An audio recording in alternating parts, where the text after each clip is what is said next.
Hello, this is Hervé from Comic Book Bin, filling in since 2002. Today I'm going to be speaking about the Void Rivals first paperback that was released a few weeks ago. It collects issues 1 to 6. There is no comic book shop in my town, so it's very difficult for me to get comics, so I have to wait for the paperback. I could get single issues and get them ordered, but obviously the cost would be way more than just buying the paperback. Now, Void Rivals is a new series from Skybound that takes concept from the G.I. Joe and the Hasbro verse Transformers universe and runs with it. It features an Agorian man called Dorak and a Zertonian woman called Solitla. Both crashed on the same planet while fighting each other, and they discover that their respective people who have been at war for eons are actually the same people. This story is very similar to a classic Generation 1 Transformers cartoon episode called The Quintessence Journal. In the Quintessence Journal, it's found out that the Quintessence have been funding the war between two warring people, the Xetaxis and the Lanark, and it's up to the Autobot, led by Rodimus Prime, to broker a peace deal and to show them that the Quintessence have been manipulating them for centuries. It seems that the basis of this story is from that classic Transformers episode, but with a spin. So the planet that both people share is actually a ring, and there seems to be some kind of void or black hole in the middle of that ring, which is perpendicular to the actual ring. Each side shares part of the planet, and there's like a no man's land in between them. This story is the first one part of the Energon universe developed for Hasbro. It features Transformers and other classic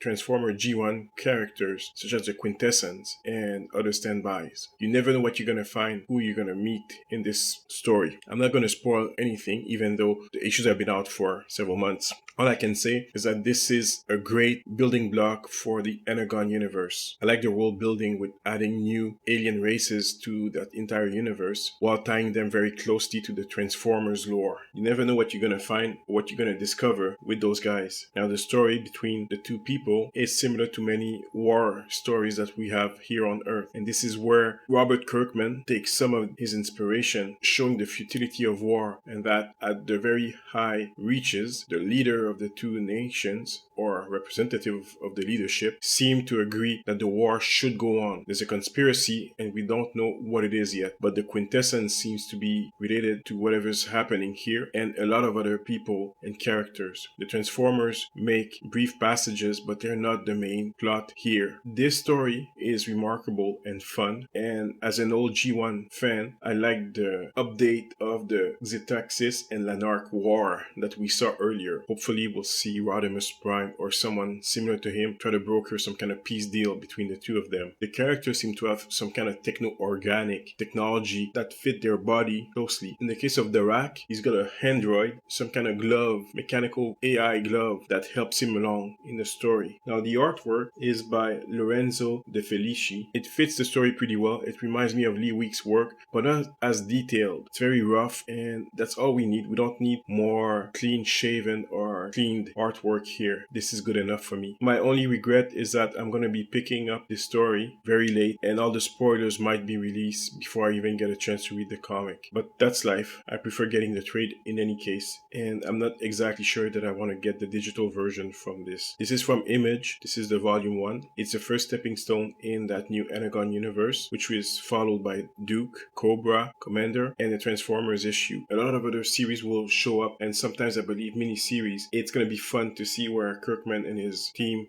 go to reinvent Hasbro the way Marvel did in the 1980s and 1990s. This is what Kirkman signed up for, and I'm very glad that he's doing that. He's bringing new blood to that entire section of that universe, the Energon universe, and it's fun. It's really entertaining. I recommend this series. Get the paperback, obviously, if you haven't read anything yet. It's the easiest way to just read this comic series. Everything was very easy to read. Took me no more than an hour. Very entertaining story. This is Hervé from Comic Book Bin. Like and subscribe. See you soon.